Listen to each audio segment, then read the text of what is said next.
প্রমোদক থেকে যেদিন তুমি প্রমোদ্দীপক হয়ে মস্তিষ্কের দখল নিলে, সেদিন থেকে নয়ন যুগল পলকহীনভাবে তাকিয়ে থাকত তোমার নীড়ে। খুব একটা সময় পার না হতেই সূর্য হতে আলোকরশ্মি আমার উপর পড়ে যায়, যা তির্যক প্রতিফলিত হয়ে তোমার নয়নে পড়ে, যার ফলে আমাদের চোখের মিলন হয়। হঠাৎ বাইরে বিরতিহীন বৃষ্টির শব্দটা শুনে তোমার মুখ কৃষ্ণচূড়ার মতো রাঙিয়ে যায়। তোমার চোখ পড়ে বাতাসে দুলতে থাকা বৃষ্টি ভেজা কদম ফুলের দিকে।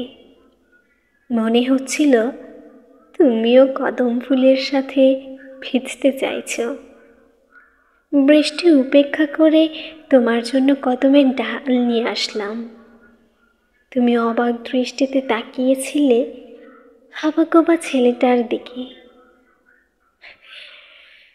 রহস্যময় এক হাসির মাধ্যমে আমাদের পরিচয় সমাপ্ত হলো।